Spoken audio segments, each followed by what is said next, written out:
suis Pascal Fechner et je vous souhaite la bienvenue sur la chaîne du Maybe Planet. Alors nous sommes ravis de vous accueillir pour cette nouvelle émission dans laquelle nous marcherons encore une fois sur un fil tendu au-dessus des terres de l'étrange et de l'incertain à notre habitude en funambule du possible et du peut-être.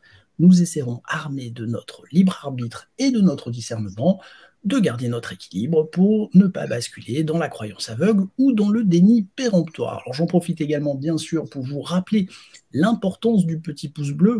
Pour YouTube, c'est quand même très important que vous mettiez le pouce bleu si l'émission vous plaît. Bien sûr, de partager cette émission autour de vous si vous pensez qu'elle peut apporter quelque chose aux gens que vous connaissez de vos réseaux sociaux. Et puis bien sûr, si vous souhaitez aller un petit peu plus loin, vous pouvez nous donner un coup de main supplémentaire en allant sur notre page Tipeee Maybe Planet. On vous remercie d'avance. Eh bien écoutez, ce soir, ce n'est pas moi qui anime, c'est notre magnifique directrice de la programmation, Julie Monanteuil, et je te laisse le volant. C'est à toi. Merci beaucoup. Donc aujourd'hui, une nouvelle et première émission, j'insiste bien sur la première émission, dans le cadre de notre partenariat avec le Lotus et l'éléphant. Donc pour rappel, le Lotus et l'éléphant est la nouvelle maison d'édition dédiée au développement spirituel. Et donc le but de notre partenariat est de donner la parole aux différents auteurs. Et pour inaugurer cette nouvelle émission, j'ai l'immense plaisir d'accueillir Myriam Gablier. Et bonsoir, merci de m'accueillir. Je suis ravie d'être là. C'est super. Nous sommes ravis également. Merci beaucoup. Ouais. Vraiment ravi de vous accueillir, Myriam, pour cette première émission avec le Lotus et l'éléphant. Et je vous admets que ça faisait quand même quelques temps qu'on voulait discuter avec vous. Donc voilà, c'est l'occasion parfaite pour le faire. Et alors, Myriam, je vais pour commencer aborder. J'étais curieuse, j'étais sur votre page internet. Et comme vous l'exprimez si bien, votre passion, c'est le corps conscient. Tout à fait. Vous vous intéressez à la conscience et au psychisme en relation avec le corps sensible et le vivant. Et vous travaillez cela au travers des postures suivantes, donc que je vais énumérer. Donc, conférencière et formatrice, c'est bien ça.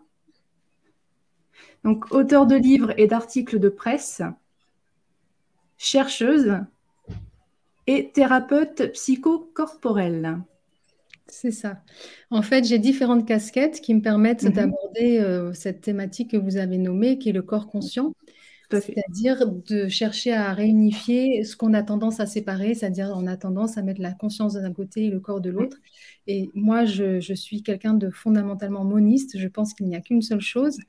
Et donc, j'essaye de développer ma recherche, puisque je suis aussi doctorante en histoire à l'École pratique des hautes études, sur des thématiques qui touchent à la survie de l'âme. Donc, je vais pousser la question très loin, c'est-à-dire comment est-ce qu'on peut penser la survie de l'âme sans justement retomber dans un dualisme corps-esprit.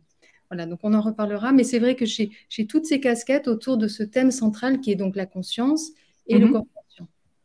D'accord. Alors justement, je vais vous laisser vous présenter un petit peu, si vous le voulez bien.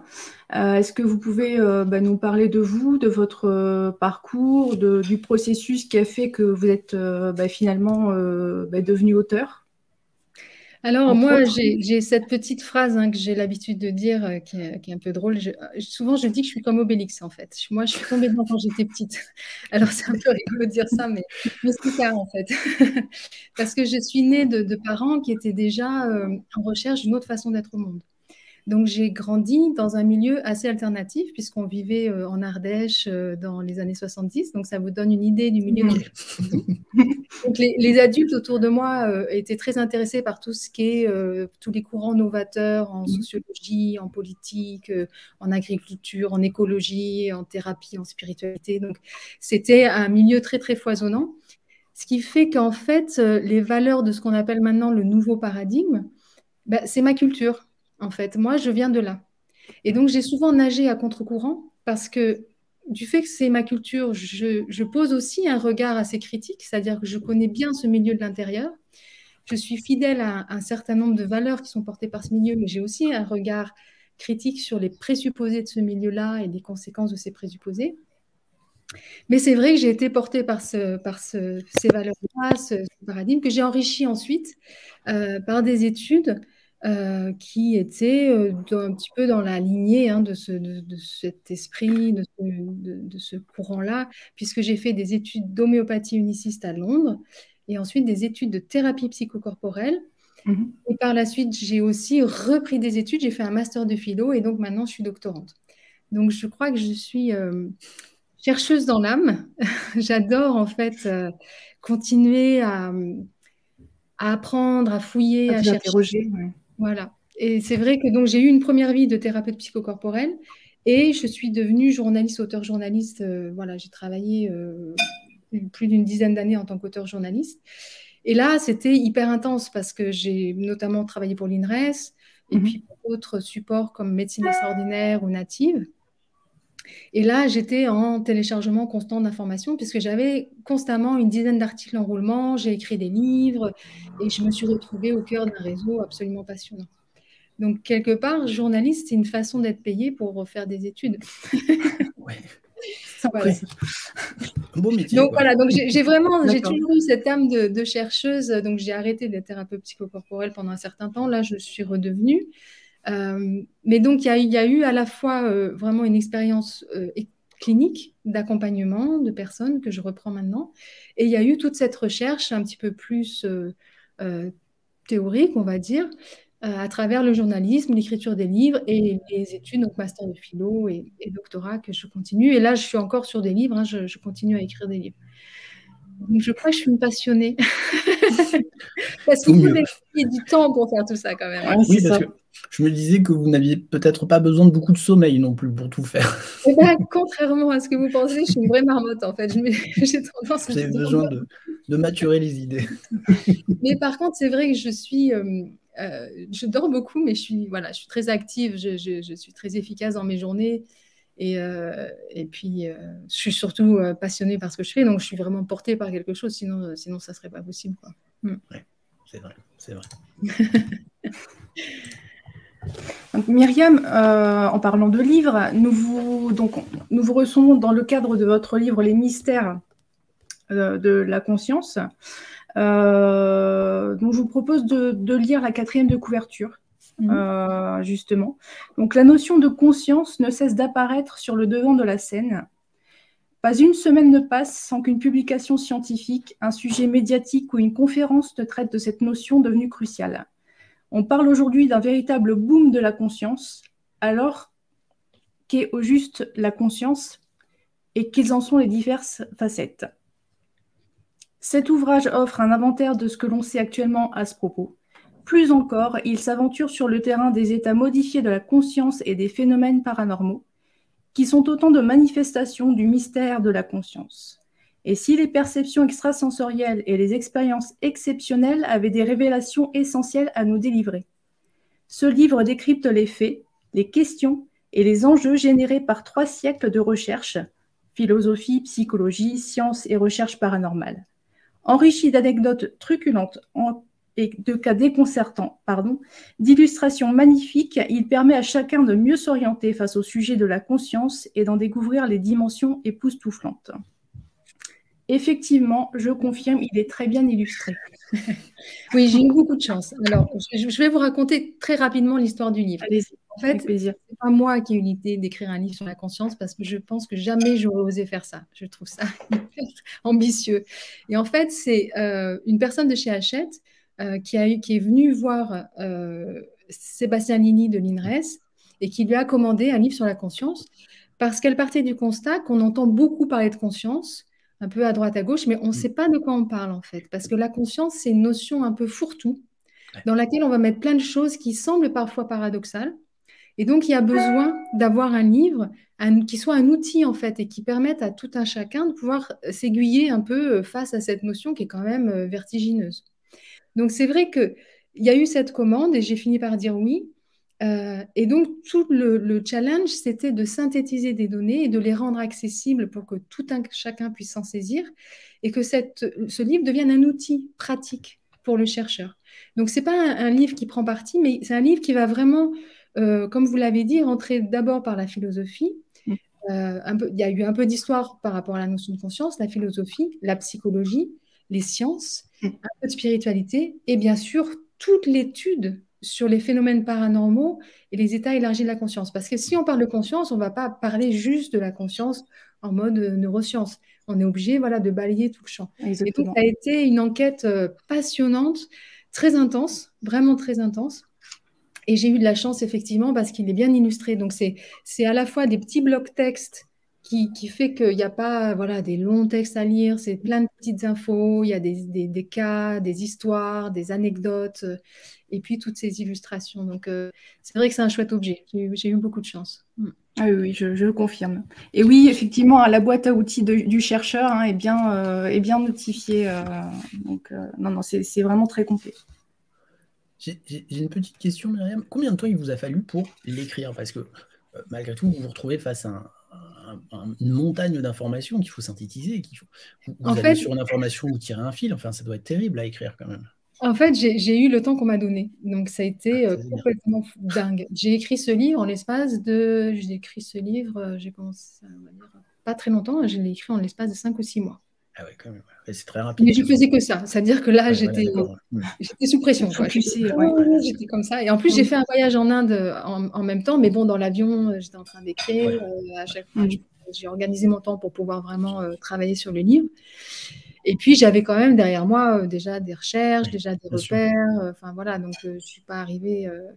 je suis pas arrivée juste sans rien savoir, quoi. Donc, et je me suis fait aussi guider par certaines personnes de confiance. Et j'ai fait vraiment le travail de tout sourcer dans mon livre, c'est-à-dire que oui, tout à fait. Donc voilà, et ça a été super intense. Sur la fin, pour être honnête, des fois la nuit, je me réveillais et j'étais en survol, quoi. J'avais l'impression de survoler mon manuscrit tellement c'était intense et je me disais là il faut faire ça, là il faut faire ça. Mais c'était complètement, j'étais presque en transe tellement c'était H24 sur la fin, quoi. C'était je veux bien le prendre, effectivement. C'est un peu abyssal comme projet, effectivement. Ouais. C'est un peu abyssal, quoi. C'est un peu... Donc, bon, j'ai fait ce que j'ai pu. J'aurais bien aimé avoir quelques mois de plus, sincèrement. Mais bon, voilà. Oui, bon, il y a un moment, il faut mettre le point final, même si voilà, j'avais un contrat, j'avais pas le choix, il y avait des deadlines. C'est une grosse machine, donc on peut pas... voilà. Effectivement. En tout cas, le résultat est là, il est très complet, je vous le confirme. Alors, livre préfacé par Frédéric Lenoir. Ouais. Est-ce que vous pouvez nous raconter comment il en est venu à préfacer votre livre?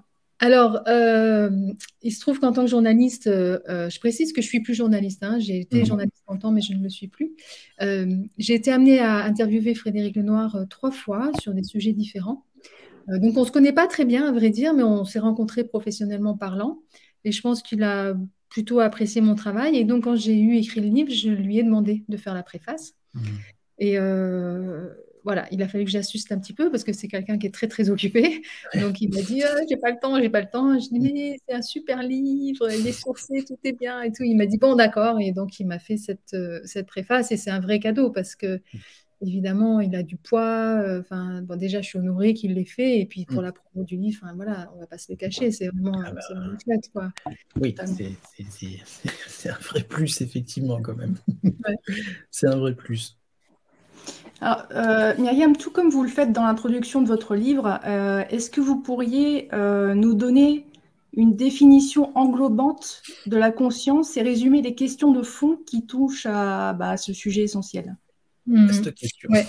Alors, ça y est, on rentre dans le vif du sujet. Là. Accrochez vos ceintures. Alors, déjà, on va partir du principe que la conscience reste un mystère et qu'il faut rester vraiment très humble face à ce sujet.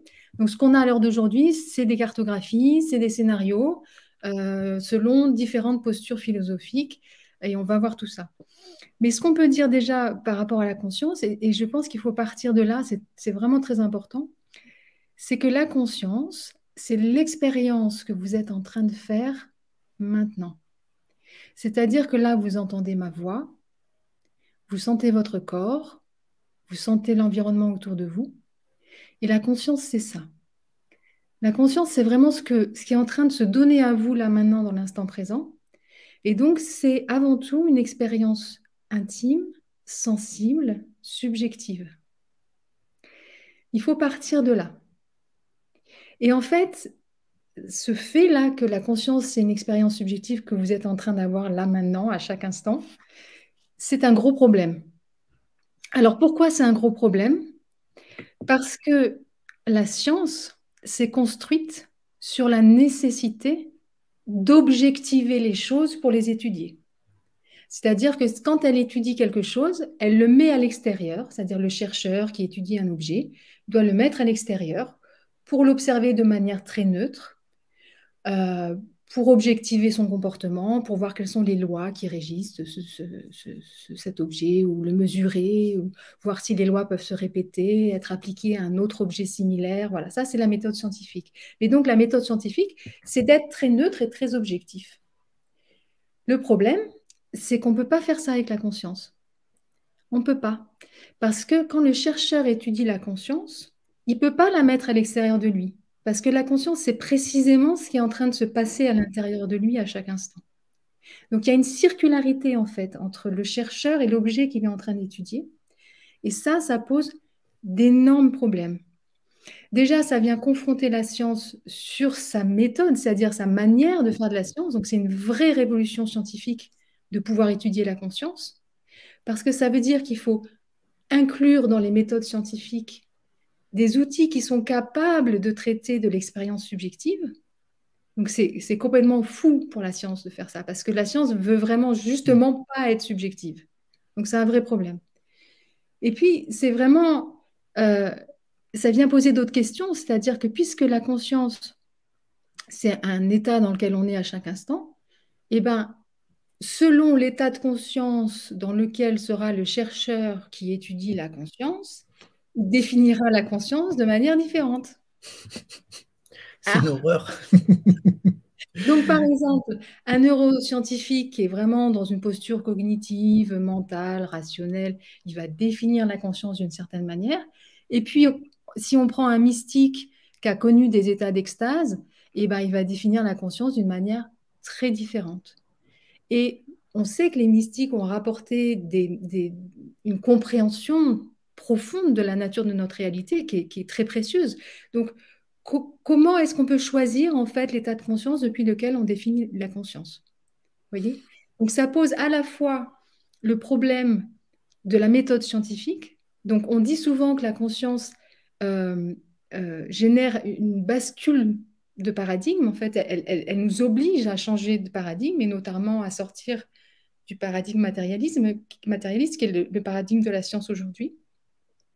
Et cela pose aussi la question de la nécessité d'aller explorer les états élargis de la conscience, puisqu'en fait, la conscience, c'est un vécu intime qui fluctue à chaque instant. On n'est pas toujours dans le même état du matin au soir. La nuit, on fait des rêves. Enfin, c'est un état, c'est pas un état ordinaire, en fait, la conscience. Et donc, on a besoin d'aller aussi, d'inclure dans nos sujets, quand on étudie la conscience, les états élargis de la conscience. Et ça aussi, pour nous, occidentaux, bien rationnels, scientifiques, c'est aussi un challenge. Donc on voit que la conscience pour la science, c'est énorme, ça provoque une vraie révolution. C'est vrai que quand je vous écoute, je me dis, mais est-ce que l'humain peut étudier la conscience ou est-ce qu'il faudrait une machine totalement neutre, totalement dépassionnée pour étudier la conscience, un programme, quelque chose? Enfin, c'est vrai que c'est particulier quand même. Ben, on a le choix, effectivement, d'essayer d'aller dans l'objectivation extrême en essayant d'utiliser l'idée d'une machine qui serait neutre. Mais on sait que ça ne marche pas, puisque la physique quantique a bien montré que de toute façon, la personne qui a conçu la machine pose une intention et que cette intention peut influencer les mesures scientifiques. Donc, de toute façon, on peut pas sortir de ce problème-là de la subjectivité. Donc, il vaut mieux faire l'inverse, c'est accepter de plonger dans la subjectivité. Mais plonger dans la subjectivité, ça ne veut pas dire faire n'importe quoi. En fait, il existe des méthodes et des outils qui sont capables d'appréhender la subjectivité. Et notamment en philosophie, il y a un courant qui s'appelle la phénoménologie, voilà, qui replace l'expérience subjective au cœur de son investigation. Mais aussi, on a toutes les grandes traditions de méditation. Je veux dire, les grands lamas tibétains sont vraiment des enquêteurs de la conscience qui plonge dans l'expérience subjective, parce qu'en méditation, on est complètement confronté à ce qui se passe à l'intérieur, avec cette idée de ne pas s'identifier, c'est un peu compliqué à prononcer, de ne pas s'identifier à ce qui se présente dans notre esprit, mais juste de l'observer. Donc, quelque part, c'est des scientifiques hors pair de la conscience. Donc, on a des outils qui sont très intéressants. Et donc, il y a eu d'ailleurs des scientifiques qui ont tenté de faire des ponts entre les neurosciences et les grands méditants. On a par exemple Francisco Varela qui a fondé avec le Dalai Lama le Mind and Life Institute. Et ils ont fait des études scientifiques de la conscience, donc avec Mathieu Ricard, vous savez, ces images de Mathieu Ricard avec plein d'électrodes sur la tête. Mais voilà, c'est ça. Donc lui, il se met en état de méditation, il peut rapporter ce qu'il est en train de vivre et les scientifiques peuvent mesurer à ce moment-là. Donc il y a des ponts en fait. Et c'est ça l'avenir de l'étude de la conscience, c'est de faire des ponts entre la science objectivante et les approches subjectives, mais rigoureuses. Voilà. Ouais. Donc c'est passionnant. Enfin, voilà. Moi, je pense que c'est une science plus que d'avenir. Mais bon, avec les bons côtés et les mauvais côtés, bien sûr que ça amènera, bien entendu. Tout à fait. Vous précisez qu'il existe un champ de recherche audacieux autour de la conscience, notamment au travers de la parapsychologie. Est-ce que vous pouvez nous donner des repères sur la naissance de la parapsychologie et de son lien avec le spiritisme? Ouais. Alors la parapsychologie, vraiment, il faut préciser, qu'est-ce que c'est la parapsychologie? Je pense que c'est important de... C'est une approche scientifique rationnelle, donc c'est vraiment des scientifiques rationnels qui utilisent les méthodes de la science pour étudier les phénomènes paranormaux. Donc ce ne sont pas des gens qui sont du tout ésotériques, du tout spirites, du tout occultistes. C'est vraiment des scientifiques, mais qui osent aller sur le terrain des phénomènes paranormaux. Et la parapsychologie, en fait, est née à la fin du 19e siècle. Alors, qu'est-ce qui se passe au 19e siècle? On a d'un côté toute une mouvance d'aristocrates et de médecins qui étudient le magnétisme animal. Donc Mesmer, les passes magnétiques, les somnambules qui sont dans des états de transe et depuis lesquels ils rapportent des choses complètement dingues. Il y a des transmissions de pensée, des visions à distance, ils font des prédictions, ils voient à travers les objets. Enfin, voilà, donc là, on est avec une première recherche un peu rationnelle parce que ces fameux aristocrates et médecins qui étudient le magnétisme animal se réclament de l'esprit des Lumières. Donc, il y a vraiment une première tentative de poser un regard sur ces phénomènes merveilleux en se dégageant des explications théologiques. Voilà, on ne va pas forcément dire que ces phénomènes ont été provoqués par des anges ou des démons ou des fées ou des lutins. Voilà, pour la première fois, on essaye de dire peut-être c'est une capacité de l'être humain. Et peut-être qu'on a affaire à des lois de la nature qu'on ne connaît pas encore. Donc, c'est super intéressant. Donc, on a la mouvance du magnétisme animal. On a aussi une sorte de boom de courants ésotériques au 19e siècle, donc l'occultisme, la théosophie et le spiritisme, justement, qui naît aux États-Unis en 1847, qui arrive en Europe en 1853, les tables tournantes, Alan Kardec, communiquer avec les morts. Et donc, le présupposé là, c'est qu'effectivement, à la mort du corps, l'âme survit et qu'on peut continuer à dialoguer avec les morts, qu'ils peuvent nous donner des informations, voilà. Et donc, on est au 19e siècle dans un bain assez étonnant, en fait, qu'on a tendance à oublier dans nos livres d'histoire, pas tellement c'est un peu tabou. Mais donc, le magnétisme animal et le spiritisme avec toute la recherche avec l'au-delà. Et de l'autre côté, on a une montée en puissance de la science rationnelle, matérialiste, qui va complètement rejeter toutes ces recherches-là et qui va dire, mais non, dans le monde, il n'y a que de la matière, que des phénomènes physiques qu'on peut étudier, qui sont mécaniques. Voilà. Donc, on est avec un 19e siècle très, très contrasté. Et en fait, au milieu de tout ça, on a une frange de chercheurs, de pionniers assez courageux et très novateurs, qui vont avoir un pied dans les deux mondes. C'est-à-dire, ils vont se dire, contrairement aux scientifiques, qui eux essayent de dire que c'est n'importe quoi, que les phénomènes hors normes n'existent pas, enfin voilà, ils sont un peu en train de jeter le bébé avec l'eau du bain, entre guillemets. Eux, ils vont dire non, il y a quand même, il se produit des choses quand même étranges, Donc, ils vont sauvegarder le fait, ils vont quand même valider le fait qu'il y a des phénomènes hors normes, mais ils ne vont pas utiliser les explications théologiques ou ésotériques. Ils vont dire, en fait, ces phénomènes, on ne les comprend pas, et peut-être qu'ils relèvent de lois naturelles qu'il faut étudier avec la science. Donc, vous voyez, ils sont un peu entre les deux. Ils ont un pied avec le spiritisme, avec le magnétisme animal, parce qu'ils s'intéressent au même sujet, mais ils vont chercher dans la science la méthode pour les étudier. Donc, ils ouvrent un nouvel espace qui va donner lieu à la naissance de la métapsychique et ensuite de la parapsychologie, et qui est hyper intéressant, parce que du coup, on est justement, comme vous l'avez dit dans votre introduction, ni avec des croyances, ni avec un déni.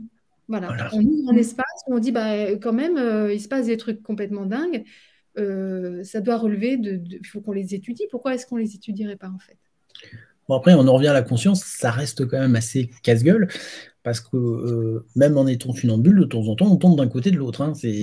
Voilà, on est toujours quand même un petit peu piqué, je dirais, où on tombe du côté où on aimerait tomber de temps en temps. Oui, et c'est d'ailleurs aussi pour ça que la parapsychologie est très intéressante, c'est que c'est une science qui est constamment obligée de se remettre en question. Ouais. Parce qu'elle tâtonne, en fait. Elle étudie quelque chose qu'elle va finir par appeler le psy, tellement on ne sait pas comment le nommer. C'est-à-dire, en fait, un truc, on ne sait même pas si c'est de la conscience ou de la matière. Ça défie l'espace-temps. Enfin, je veux dire, télépathie, transmission de pensée, voyance, ça veut dire vision à distance, psychokinèse, être capable de bouger des objets, voir dans le temps, dans le passé ou dans le futur. C'est complètement bluffant. Donc, ils sont confrontés à des trucs complètement dingues. Et comment on fait pour expliquer ça? Donc, ils ont des modèles qui vont pas cesser d'évoluer. Alors, au début, ils sont plus avec les modèles énergétiques, comme le magnétisme animal, c'est peut-être du magnétisme, un transfert d'énergie, voilà. Après, on découvre les ondes radio. Alors là, on se dit, tiens, ça doit être des ondes qui passent l'espace-temps. Et puis, finalement, on se rend compte que ça ne marche pas comme ça. Et puis, maintenant, il y a la physique quantique. On se dit, peut-être c'est des explications quantiques, qui sont, d'ailleurs, il y a des modèles très, très performants avec cette science quantique. Mais en réalité, on ne sait pas ce que c'est. On ne sait pas. Il faut rester très humble, comme je le disais. Et c'est vrai que ce psy est très, très proche de la conscience, parce que c'est... Voilà, j'ai envie de dire presque que le psy, moi, je le trouve presque plus intéressant, parce qu'il comprend le fait qu'il y a des phénomènes physiques, alors que quand on étudie la conscience, on a tendance à se focaliser que sur les phénomènes psychiques. Mais en fait, la conscience, et puis moi, je suis une grande passionnée du corps, pour moi, la conscience, c'est vraiment psychocorporel, quoi. C'est un phénomène qui est imbriqué avec la biologie. Ouais. Mais en tout cas, voilà. Selon son état de forme, on ne va pas du tout être focalisé sur des choses ou d'autres. Non, ça c'est évident. Mais c'est absolument passionnant. Alors, juste, amis spectateurs, si cette partie du 19e vous intéresse, je vous invite bien sûr à lire les livres de Philippe Baudouin qui sont sortis, puisqu'il a sorti Apparition et Surnaturel en fin d'année. Et justement, il survole toute cette période avec les médiums, et justement aussi Myriam, et je trouve ça intéressant, surtout dans son livre Surnaturel, il montre à quel point la science a pris les médiums et les a un petit peu rincés, je dirais, c'est-à-dire que les médiums étaient souvent des femmes, et c'était parfois pour certaines femmes l'opportunité d'avoir une vie sociale, en tout cas d'exister. Et c'est vrai qu'on a l'impression que la science a essayé un petit peu de les remettre dans les cases dans lesquelles elle pensait qu'elles devaient être. Voilà, donc si vous avez l'occasion, lisez Surnaturel et Apparition de Philippe Baudouin, vous allez vraiment apprendre beaucoup de choses sur cette période passionnante. Philippe Baudouin a fait un travail formidable. C'est vraiment, en plus, c'est quelqu'un qui est hyper carré, et puis qui va sur des terrains très intéressants en gardant toujours cette ligne très juste. C'est vraiment un super livre. Et là, encore une fois, très documenté avec des photos incroyables. Enfin voilà, ça c'était pour la petite parenthèse, effectivement. Myriam, je vais juste revenir sur le vaste sujet du psy. Est-ce que vous auriez des cas concrets ou des anecdotes à nous faire partager? Alors, j'en ai plein. J'en ai plein, mais il y en a une que j'aime particulièrement. C'est l'histoire de Gérard Croiset. Alors, Gérard Croiset était un voyant hollandais qui était tellement exceptionnel qu'on le surnommait le Mozart des clairvoyants, ou encore le cerveau radar. Il a travaillé... voilà, donc ça donne une... Il a travaillé avec la plupart des services de police d'Europe, parce qu'il était expert dans le fait de retrouver des personnes disparues. Il a trouvé un certain nombre de personnes, souvent un peu trop tard parce que les personnes étaient déjà décédées, mais en trouvant, il a été très, très performant dans le fait de retrouver des personnes disparues. Et il a fait l'objet de protocoles scientifiques. Alors, ma petite histoire commence le 6 janvier 1957 à Utrecht, aux Pays-Bas.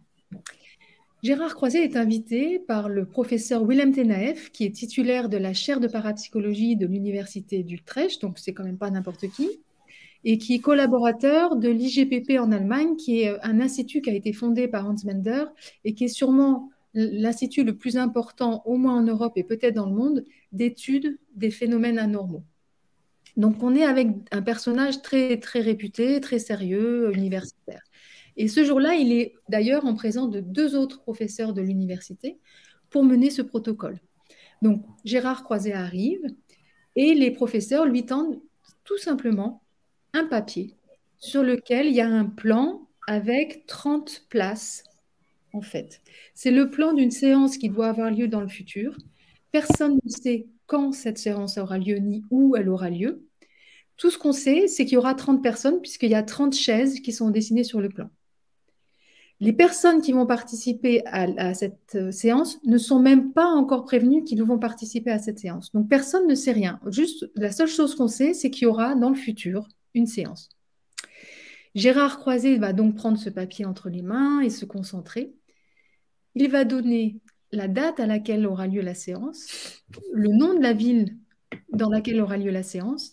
Il va décrire la personne chez qui cette séance aura lieu. Et il va commencer à décrire certains participants parmi les 30 participants. Et notamment, il va décrire une femme d'un âge moyen qui va s'asseoir sur la chaise numéro 9.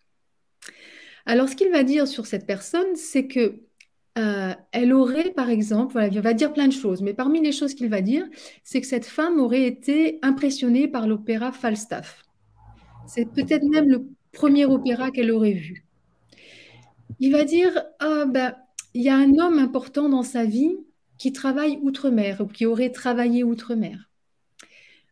Cette femme se serait souvent rendue au cirque de Strasburger à Scheveningen. Et récemment, elle aurait manipulé un bout de papier sur lequel il y aurait plein de chiffres, et notamment en haut du papier, il y aurait le chiffre 6, mais avant c'était un chiffre 5, et puis ça aurait créé des discussions et ça serait devenu un chiffre 6. Donc, il va donner toute une description avec des détails très précis. On a des noms de lieux, on a des fonctions, on a des chiffres, ce qui est quand même très performant pour un voyant.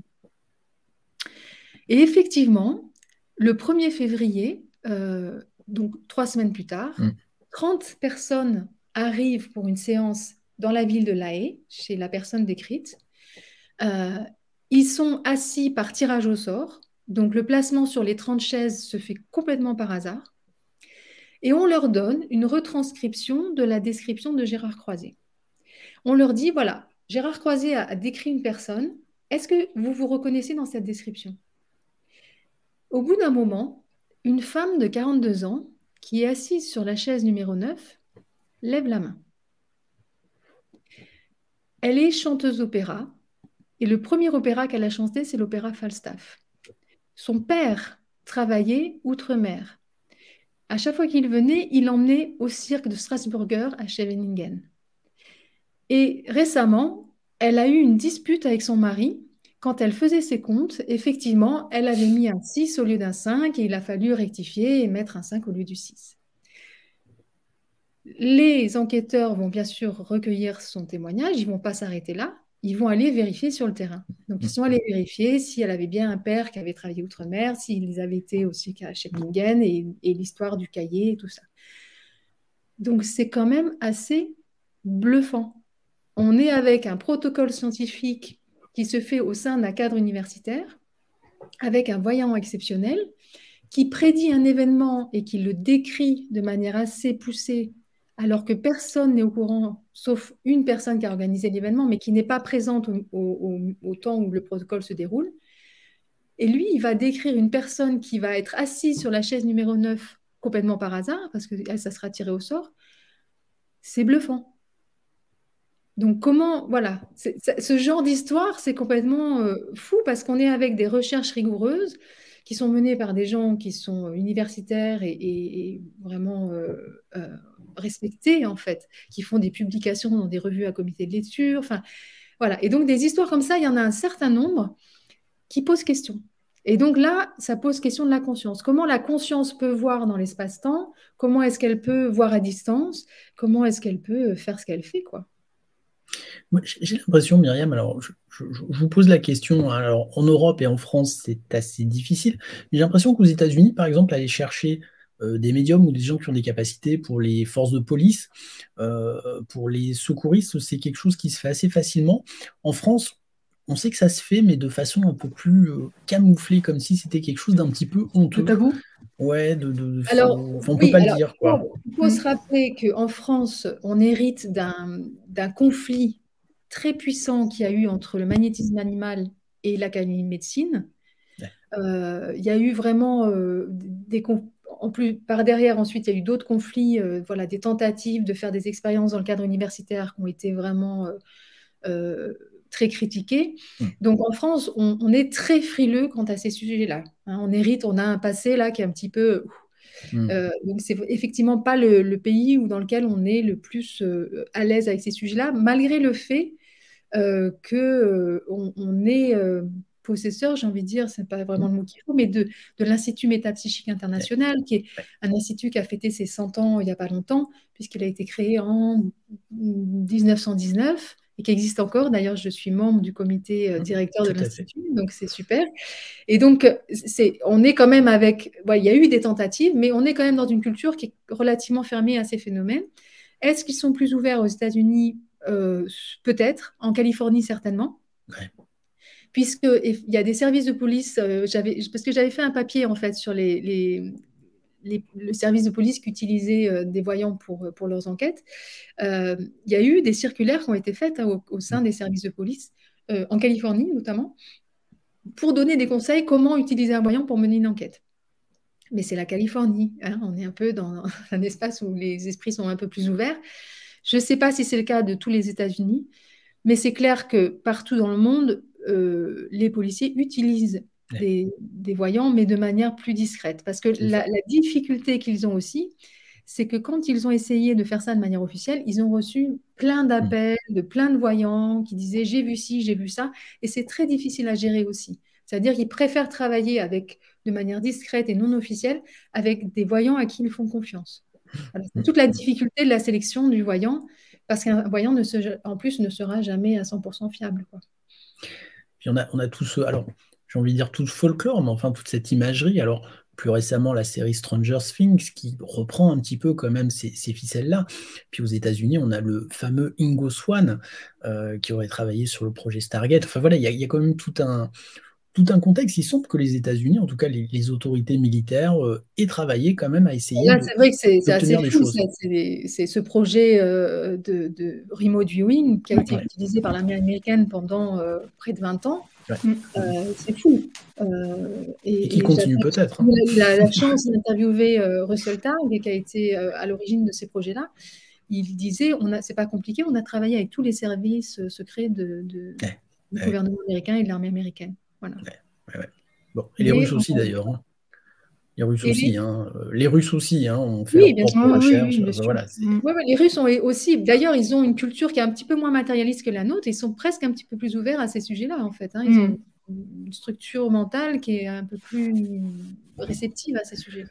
Et puis une organisation sociétale qui fait que s'ils décident de faire une recherche sur quelque chose, on va dire, ils n'ont pas vraiment de compte à rendre à la population, donc ils y vont à fond, quoi. Voilà, après, je ne sais pas exactement comment ça s'est structuré. Je sais qu'il y a eu des expériences assez poussées, en tout cas. C'est clair. Mais c'est vrai que les sujets psy, moi, c'est quelque chose qui me passionne. Voilà, de se dire qu'on peut peut-être accéder à des... Ne serait-ce que la télépathie, hein, enfin, je veux dire, c'est... Mais j'ai l'impression que la science est encore un peu à la traîne là-dessus. Elle n'ose pas y aller franchement, de dire, bon, allez, on va y aller à fond, quoi. Non, en fait, c'est pas ça le problème. En fait, c'est un problème de cadre de pensée. C'est-à-dire qu'on est à l'heure d'aujourd'hui avec tellement de données qui attestent les phénomènes de perception extrasensorielle, Ouais. qu'on peut faire des métadonnées, des méta-analyses, c'est-à-dire on a tellement de données qu'on peut faire des méta-analyses et tellement de méta-analyses qu'on peut faire des méta-analyses de méta-analyses. Donc on n'est pas en manque de recherche scientifique sur ces sujets-là. On est en manque d'ouverture d'esprit du cadre académique, en fait. C'est le cadre académique qui a énormément de mal à s'ouvrir à ces sujets-là. Mais c'est plutôt des présupposés, en fait. C'est que notre culture est tellement pas équipée à accueillir ce genre de phénomène que c'est réellement difficile pour la science de s'ouvrir à ça. Mais en fait, il y a pas longtemps, il y a une méta-analyse de méta-analyse qui a été publiée dans une revue très conservatrice qui dit on a des résultats qui attestent de phénomènes hors normes. Et ça a été publié parce qu'ils ne peuvent pas faire autrement tellement les résultats sont là, en fait. Mais c'est pas ça le problème, c'est pas la science, c'est les a priori. C'est un problème d'éthique ou d'étiquette aussi, peut-être Alors, c'est aussi parce que les gens qui sont en place, les scientifiques qui sont en place, mettent leur carrière en jeu quand ils s'intéressent à ce sujet-là. Pourtant, il y a eu un nombre incroyable de scientifiques très reconnus, des prix Nobel. Enfin, on est vraiment avec des gens très pointus qui se sont penchés sur ces sujets-là. Parce que c'est passionnant. On se demande qu'est-ce qu'il faudrait pour que ça change. On voit, par exemple, je prends cet exemple, mais au sujet des ovnis aux États-Unis, depuis décembre 2017, les choses changent. On en est à une loi votée par le Parlement pour se doter d'un bureau de recherche. C'est vrai qu'on aimerait le même mécanisme sur ces phénomènes-là, voilà, mais des données, on en a, mais ça n'avance pas, quoi. Oui, alors après, ça prend d'autres formes, c'est-à-dire qu'il y a tout un débat, il y a eu tout un débat au sein de l'association de parapsychologie internationale sur le fait, est-ce qu'il faut garder l'appellation parapsychologie, est-ce qu'il faut appeler ça autrement? Et c'est vrai que dans le milieu académique, on ne va pas avoir de la parapsychologie, mais par contre, on va avoir par exemple de la psychologie anomalistique. Donc, une psychologie qui s'occupe des anomalies. Et ça, c'est un petit peu plus accepté. Donc, en fait, la parapsychologie est un petit peu un courant à mille visages qui va trouver des moyens de quand même s'insérer dans certains espaces académiques sous d'autres formes qui soient plus recevables. Mais c'est vrai qu'il y aurait tellement de travail à faire parce qu'on est quand même avec des sondages qui attestent que 40% de la population en Occident, 40% de la population vit ou va vivre une expérience hors norme au moins une fois dans sa vie. Donc, on est presque avec un Français sur 2, mais on est au moins avec un Français sur 3. On est 3. Lequel d'entre vous a vécu quelque chose? Je crois que on est blindé, c'est bon. Non, mais voilà, c'est quand même fou. C'est quand même trop dingue, quoi. Non, enfin, voilà. Moi, je trouve que ça ouvre des champs du possible tellement exceptionnels que je ne comprends pas qu'on n'y aille pas plus à fond. Mais voilà, après, c'est... Mais oui, mais surtout que c'est tellement précieux. Il y a ce terme qui est un peu compliqué, mais on dit que c'est heuristique, c'est-à-dire que ça bénéficie à la découverte, c'est-à-dire que ça nous emmène sur les frontières de notre monde connu, et on est obligé de se dire, ok, il faut qu'on aille plus loin, quoi. Et ça, c'est passionnant, c'est génial. Enfin, voilà, moi, Après, on comprend que les scientifiques n'y aillent pas parce qu'encore une fois, on joue une carrière. Hein, donc, enfin, voilà. À part d'avoir les appuis financiers. Regardez, Avilob. Ça aussi, c'est qu'il n'y a pas beaucoup de finances pour ces choses-là. Voilà. Avilob, l'astrophysicien, quand il sort son livre en janvier de l'année dernière, dit les extraterrestres, c'est des bêtises. Il lève 2 millions d'euros, enfin on lui donne 2 millions d'euros, puis d'un coup il dit ok, je vais monter un projet Galilée et on va étudier la question. Donc voilà, avec de l'argent tout est plus simple. Voilà, donc c'est peut-être le nerf de la guerre, effectivement. Alors, Myriam, là encore, si on se tourne vers les événements ou les expériences extraordinaires cette fois-ci, qui comprennent entre autres l'état intuitif, les synchronicités, les expériences oniriques, les sorties de corps, les EMI, les émergences spirituelles et les anomalies somatiques, est-ce que vous avez des exemples, des cas concrets ou un vécu peut-être? Alors, j'en ai plein. En ce qui concerne les sorties hors du corps, il y a quelqu'un dont on a beaucoup parlé dans la presse, en tout cas au moins la presse spécialisée ces dernières années, c'est Nicolas Fraisse. Bien sûr. Donc, c'est quelqu'un qui, depuis qu'il est petit, a la capacité de sortir du corps, de son corps. Et par exemple, il y a plein d'anecdotes quand il était petit, quand il faisait la queue à la cantine, il pouvait dire à ses petits camarades qu'est-ce qu'il y avait au menu, alors que c'était écrit beaucoup plus loin. Alors bien sûr, on peut dire peut-être qu'il a été voir avant, peut-être qu'il fait de la télépathie avec les gens qui sont en train de regarder le menu. Il y a plein de biais. Oui, il y a plein de possibilités. Voilà. Mais il a vécu ça de manière répétée. Et en fait, il y a Sylvie Détiolaz, donc le docteur Sylvie Détiolaz et Claude Chatte-Fourier qui ont lancé une recherche donc, sur Nicolas Fraisse et qui ont monté un protocole scientifique pour essayer d'étudier les phénomènes de sortie hors du corps. Et donc, en fait, ils l'ont amené dans un bâtiment. Ils l'ont mis dans une pièce allongée. Et dans une autre pièce du bâtiment, il y avait un ordinateur qui projetait des images de manière aléatoire sans qu'aucune personne ne sache quelle image était projetée. C'est-à-dire que les chercheurs n'avaient même pas eu accès à la banque d'images. Et donc, le but était pour Nicolas Fraisse de sortir de son corps et d'aller voir l'image qui était projetée dans une autre pièce et de revenir la décrire. Et ça n'a pas été simple. Déjà, il était assez impressionné par le fait de faire un protocole. Donc, il y a eu tout un accompagnement psychologique. Claude Chatte-Fourier est thérapeute, donc il l'a accompagné. Donc, il y a vraiment des liens de confiance qui se sont tissés. Et puis, ça n'a pas été facile parce que si Nicolas Fraisse a l'habitude de sortir de son corps, il ne contrôle pas toujours où il va, ou en tout cas, il a tendance à aller dans ces cas-là, dans les endroits où ça l'intéresse. Et pour lui, ça n'avait pas beaucoup de sens d'aller dans l'autre pièce où il y avait une image qui était projetée. Donc, souvent, il sortait de son corps, mais il se retrouvait chez lui, où il allait voir son copain, enfin voilà. Et donc, il a fallu là aussi qu'il s'entraîne un petit peu pour aller voir l'image. Donc, il a fallu que ça ait du sens pour lui. Donc, il n'a pas beaucoup réussi à aller voir l'image, mais toutes les fois où il a été dans cette pièce, il a décrit correctement l'image qui était projetée. Donc, on a quelqu'un dont le corps est dans une autre pièce et qui est capable de dire, à ce moment-là, dans une autre pièce, il y a cette image qui est projetée. Donc, c'est assez intéressant parce que c'est quand même assez difficile à étudier les phénomènes de sortir du corps, déjà parce qu'il faut trouver des sujets qui soient capables de faire ça. Il faut savoir aussi que les sujets qui sont capables de phénomènes un peu hors normes, statistiquement parlant, il y a des recherches qui ont montré ça, c'est souvent des personnes qui ont vécu des traumas, qui ont quand même des espèces de porosité psychique qui ne sont pas faciles à gérer. Donc, ce n'est pas évident de trouver quelqu'un qui a cette stabilité, qui est capable de répéter le phénomène et de se rendre cobaye pour une étude scientifique. Donc ça, c'est quand même assez étonnant. Et donc, il y a un livre qui a été publié qui s'appelle « Aux confins de la conscience », que je vous recommande, qui est vraiment passionnant, voilà, très, très intéressant. Donc ça, c'est un cas aussi assez intéressant. Et puis, bon, il est encore vivant, il y a encore des choses qui se font. Enfin, voilà, c'est chouette, quoi. Et ça, c'est une vraie question, Myriam. Est-ce que, quelque part, on serait tous capables de faire certaines choses, comme on est tous capables de parler? Enfin, je veux dire, maintenant, vous prenez quelqu'un qui n'a jamais parlé et vous essayez de lui apprendre le langage à 20 ans, il a vécu dans la forêt, c'est compliqué, mais à votre avis, est-ce qu'on a tous ces capacités ou c'est vraiment l'apanage d'une certaine élite? Voilà, c'est compliqué, ça.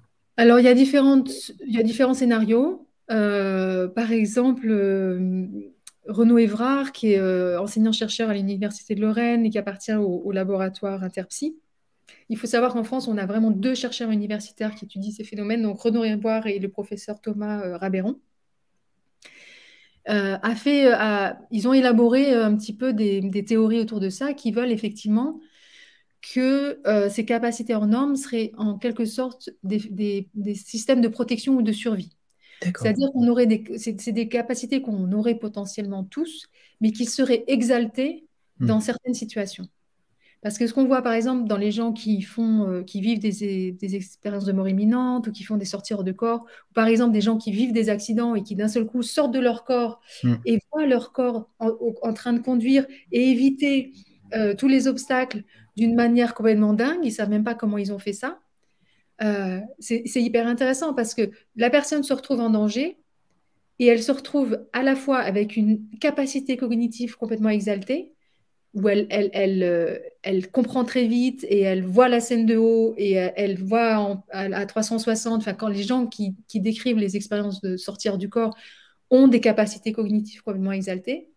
Et là, on a aussi quelqu'un qui est avec des capacités motrices exaltées, c'est-à-dire qu'il est capable de slalomer entre les obstacles pour sauver sa peau en ayant une performance complètement hors norme. C'est-à-dire que s'il avait été lui dans son corps, entre guillemets, il n'aurait peut-être Il pas n'y arrivait réussi. pas. Ouais. Donc, c'est vraiment intéressant, effectivement, cette piste de penser qu'on a peut-être tous cette capacité, mais qu'effectivement, il y a des sujets qui, pour X, Y raisons, ont plus d'habileté à le faire. Et c'est un petit peu là-dessus que surfent toutes les écoles de voyance, voilà, qui apprennent à tout un chacun au travers d'exercices psychocorporels, je précise. Ils incluent le corps dans la méthode. Oui. Je suis une dada oui, non, on est bien d'accord. corps, moi, donc je vais... On est bien d'accord. Mais qui arrive à effectivement faire se développer chez des gens lambda des capacités de voyance. Il y a l'école de Maud Christen, il y a Iris à Paris, il y a... il me semble qu'il y a un voyant à Lyon, dont je ne me souviens plus le nom, mais qui enseigne aussi. Enfin, il y a des gens sérieux qui enseignent la voyance et ils ont des résultats assez étonnants. Mais quand même, c'est terrifiant ce que vous dites. Alexis Champion et Alexis Tournier, voilà. Oui, tout à fait, Alexis Champion. C'est terrifiant parce qu'effectivement, de dire, bon, les sorties de corps peuvent être facilitées chez des gens qui ont vécu des traumas ou des expériences pratiquement de survie. Moi, ce qui me fait peur, je me dis, on pourrait tomber sur des régimes totalitaires ou des sociétés totalitaires qui mettraient des gens en danger pour essayer de leur faire obtenir des résultats. Enfin, ça, c'est un vrai risque, je pense. J'ai le regret de vous dire que ça a déjà été fait. Voilà. Il y a eu des expériences, notamment à l'époque où on faisait des expériences avec les psychédéliques, où on stressait les gens avec des stromboscopes, avec des choses assez... qui s'apparentent quand même à des choses un peu... La torture. Voilà. Pour voir comment les personnes réagissaient. Donc voilà, il y a des choses qui ont été faites, mais le fait est que ces phénomènes, autant qu'ils sont intéressants, autant ils sont difficilement domptables. Voilà. Les voyants le disent, ils ne voient pas toujours bien, ça dépend des jours, ça dépend de leur humeur. C'est quelque chose qui est pas mathématique. Et donc, voilà, on voit que le gouvernement américain donc, a utilisé ces espions psy et pendant un certain temps, ils ont quand même fini par abandonner le programme. Alors, est-ce que c'est parce qu'en secret, il y a un programme qui est en train de... voilà. Est-ce que c'est vraiment abandonné? Ça, c'est toujours la question. Mais en tout cas, il y a quand même le constat que c'est très intéressant, mais que c'est quand même pas méga prévisible et que maintenant, on a d'autres moyens pour accéder à des informations. Voilà, le psy, c'est intéressant, mais c'est comme les gens, par exemple, à l'IMI, régulièrement, il y a des gens qui contactent l'IMI, l'Institut Métapsychique International, pour dire j'ai eu une vision incroyable, je sais que ça va se produire, qu'est-ce qu'on peut faire et tout, mais on ne peut rien faire en fait. C'est-à-dire que tant que l'événement ne s'est pas produit et on peut comparer la déclaration avec l'événement, une déclaration comme ça, c'est complètement abstrait, surtout que généralement, il n'y a pas une notion de quand ça va se produire, ni où ça va se produire. Donc c'est sympa les effets psy, mais c'est pas toujours exploitable. Il y a un film intéressant, hein, si vous voulez regarder un film là-dessus, c'est le fameux Les Chèvres du Pentagone. Oui, avec George Clooney. Qui est quand même un film, je pense qu'il faut voir, parce qu'effectivement, on voit une partie des expériences américaines. C'est vrai que c'est un film assez intéressant à voir. Myriam, c'est tout bonnement passionnant de discuter avec vous, mais l'heure tourne, Julie, donc et on n'a pas encore vu toutes les questions qu'on voulait vous poser, mais c'est vrai que c'est totalement, c'est génial comme sujet, effectivement. Je vais essayer de faire vite, mais bon, dans le prolongement de ce qu'on vient d'aborder, en fait, si on aborde les phénomènes liés à la survie de l'âme, cette fois-ci, en quoi est-ce une théorie populaire ? Alors, l'hypothèse de la survie de l'âme, elle est historiquement populaire dans le sens où on a été dans un système dualiste jusqu'au 19e siècle. Donc, on était dans un cadre chrétien, ou en tout cas religieux, qui voulait de toute façon qu'à la mort du corps, l'âme survive. Donc, on a pensé ça pendant des siècles, en fait, et on peut même aller jusqu'à dire que notre culture occidentale qui pense qu'à la mort du corps physique, il ne se passe plus rien, elle est minoritaire sur la planète et dans l'histoire de l'humanité. Donc, on va remettre les choses à leur place. Hein. Notre culture est minoritaire, vraiment largement minoritaire. Et donc, on est avec des résidus de cette culture dualiste. notamment, on l'a mentionné tout à l'heure, à travers les mouvements occultistes, le spiritisme, et puis tout le mouvement, on va dire, New Age, le nouveau paradigme, qui est quand même très porté aussi par cette idée que l'idée de la réincarnation, l'idée qu'on survit à la mort et qu'on continue à évoluer de vie en vie. Ça, c'est des idées qui sont assez soutenues dans ces milieux-là, et d'ailleurs soutenues en France tout simplement, parce que là aussi, on est avec un Français sur 3 qui croit en l'hypothèse de la réincarnation. On en a besoin aussi. On en a besoin. Enfin voilà, c'est. Alors, On n'a pas envie que ça s'arrête. Voilà, ça peut être un besoin. Mais en tout cas, cette question dépend surtout du cadre de pensée depuis lequel on la pense. C'est-à-dire que pour pouvoir penser cette question, il faut être dualiste. Ou alors, en tout cas, pas de matérialiste. On peut être aussi moniste. Mais en tout cas, on peut pas être matérialiste et penser qu'il y a une survie de l'âme. Donc, il faut être dans un cadre de pensée qui permet ça. Et c'est là où c'est intéressant, c'est que la parapsychologie a été confrontée à cette question-là. Or, la parapsychologie, on a vu, est un système scientifique qui a essayé de rester bien scientifique, bien matérialiste, en tout cas dans un sens élargi, en tout cas de rester dans une hypothèse très très rationnelle. Donc la parapsychologie a essayé de se débarrasser de l'hypothèse de la survie de l'âme pendant un siècle. La parapsychologie ne soutient pas l'hypothèse de la survie de l'âme. Elle a tout fait pour démonter l'hypothèse de la survie de l'âme en disant mais non, les médiums font de la télépathie, ils font de la précognition, ils accèdent à des informations dans un champ informationnel, genre voilà, un champ akashique ou autre, parce qu'il y a plein de théories sur ces champs informationnels. Là, il y en a plein, ça aussi, c'est super intéressant comme sujet, mais bon, je ne vais pas aller dedans. Non, c'est clair, c'est passionnant, passionnant. Mais en tout cas, pendant un siècle, on a essayé de se débarrasser de cette idée de l'hypothèse de la survie de l'âme. Sauf qu'on a une accumulation d'évidence en ce qui concerne la médiumnité, avec des protocoles en quintuple aveugle. Donc là, il faut regarder les recherches de Julie Beichel. On a Ian Stevenson qui a étudié les témoignages d'enfants qui disent avoir déjà vécu. Et on a les témoignages de Amy, qui laissent à penser qu'il quand même, il se passe un truc au-delà de la mort. Comment est-ce qu'on fait pour expliquer ces données sans retomber dans les explications théologiques d'une âme qui quitte le corps à la mort, sans se transposer dans des philosophies orientales qui sont très équipées pour penser ces questions, mais bon, on est obligé de se transposer en Orient. Est-ce qu'en Occident, on a des outils pour penser qu'au moment de la mort, il se passe quelque chose? Et ça, c'est le sujet de ma thèse. C'est le sujet de ma recherche. Je répondrai à cette question dans 3 ans. Alors, je rebondis un petit peu sur l'actualité, mais bon, les frères Bogdanov nous ont quittés très récemment, et eux pensaient vraiment qu'ils étaient quand même fortement scientifiques, mais pour eux, la survie de quelque chose était une évidence. Alors, est-ce que c'était un champ informationnel ou quoi au caisse? Mais enfin, bon, voilà. Enfin, c'est une vraie question, mais j'ai l'impression, encore une fois, que voilà, il faut être un petit peu libre, comme l'étaient les frères Bogdanov, pour aborder ces sujets-là auprès du grand public. Alors, oui et non, parce qu'on a aussi un grand nombre de chrétiens, en fait, qui pensent qu'il y a une réincarnation. Et là encore, quand on étudie l'histoire de l'hypothèse de la réincarnation, alors le mot réincarnation a été inventé par Allan Kardec à la fin du 19e siècle. Donc, on va plutôt parler de renaissance. De renaissance au sens large, métempsychose, enfin, il y a eu plein de noms en fait.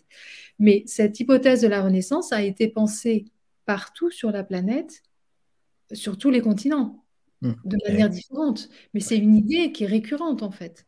Le fait qu'on puisse aller dans un au-delà et en revenir, c'est une idée qui a été traitée par pratiquement toutes les cultures. Je dirais même aller dans la matérialité et en revenir, même selon certaines cultures plutôt. Oui, alors là, ça pose aussi une question de qu'est-ce qui va dans la matérialité Voilà. qui en sort, ce qui est une grande question.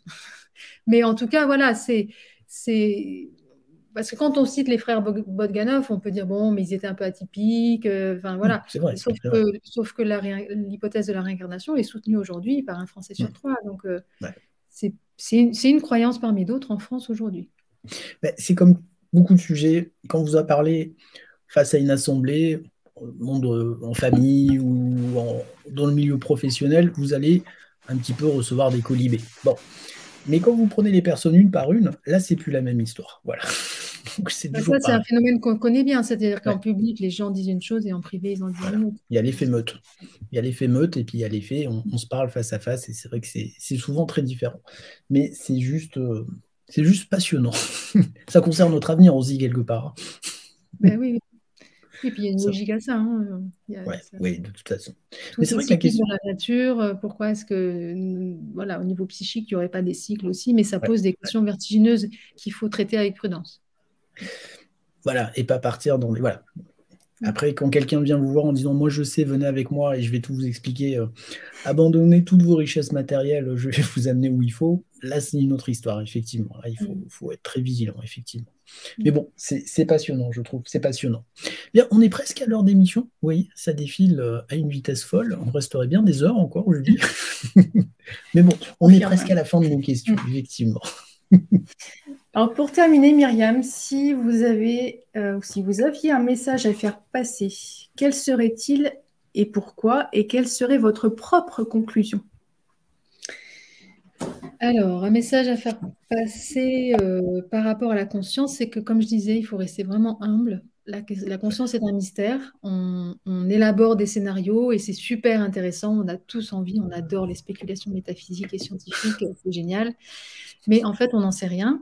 On a bien sûr des consensus, des choses qui se recroisent. Alors, on peut dire, bon, bah, ça quand même, ça a l'air d'être une bonne base. Mais c'est vrai qu'il convient de rester humble parce qu'on est extrêmement conditionné par notre culture et par l'espace mental depuis lequel on parle. Et donc, il faut vraiment avoir constamment conscience que on a tendance à fixer les choses alors que bah, toutes les grandes traditions le disent, il n'y a de permanence que l'impermanence. Voilà, donc pour moi, c'est vraiment ça la posture de base, quoi. C'est vraiment, ok, c'est un jeu, on s'amuse, c'est super, c'est intéressant, mais voilà, n'oublions jamais qu'on n'en sait rien, en fait. Et plus on en sait, et plus on se rend compte qu'on ne sait rien. Donc ça serait ça, mon message. Ouais. Ouais, c'est déjà beaucoup de savoir qu'on ne sait pas. Voilà. C'est le début de la philosophie. Enfin, si je ne dis pas de bêtises, ça s'appelait l'aporie, je crois, au niveau de Platon. Je crois que ça s'appelle comme ça. Mais enfin, voilà. Savoir qu'on ne sait pas, c'est déjà le début. Surtout quand en fait du chemin. on traite de sujets qui relèvent aussi de l'expérience. Comme je disais, la conscience est une expérience. Et donc utiliser des outils mentaux pour parler d'une expérience, ce n'est pas les bons outils. Il faut plonger dans l'expérience et faire l'expérience d'états de conscience différents pour comprendre certaines choses. Ouais. Passionnant, passionnant.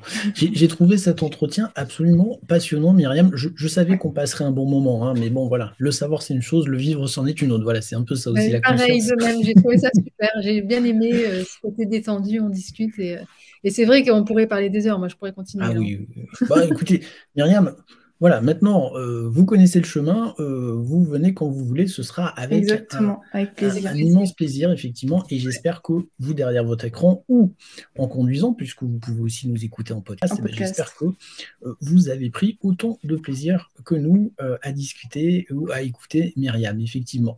Julie, je vais te laisser le mot de la fin. Mais juste un grand merci, un immense merci Myriam. Lisez le livre, il est encore une fois très bien illustré, très bien chapitré, mais tout y est, sincèrement. Donc vraiment, merci beaucoup pour cet échange. C'est moi qui vous remercie parce que c'est toujours un plaisir de discuter ces sujets-là. Et merci parce que c'est courageux de votre part d'ouvrir ces espaces médiatiques dans lesquels on peut les amener. Donc merci beaucoup. Un grand merci, puis on remercie bien sûr les éditions du Lotus et l'Éléphant et Martine Seigneur. Et bien sûr, j'espère que cette année, on aura l'occasion de recevoir beaucoup des auteurs de cet éditeur pour pouvoir avoir ces discussions passionnantes et puis qui sortent un petit peu quand même de l'actualité un peu lourde, un peu poisseuse du moment. Voilà, ça fait du bien de prendre un petit peu de hauteur justement et de s'évader un petit peu. Voilà, même si c'est très prospectif, on en est conscient, mais voilà, ça fait du bien de se dire que tout ne s'arrête peut-être pas là et que y a peut-être une suite et que c'est peut-être très sympa à vivre, effectivement. Myriam, Julie, un grand merci. Amis spectateurs, écoutez, on se retrouve très bientôt pour de nouvelles émissions. Il nous reste à vous souhaiter une très bonne journée, soirée, nuit, je ne sais pas quand vous regarderez cette émission. Et on vous dit à très bientôt sur la chaîne du Maybe Planet. Ciao, ciao. Ciao.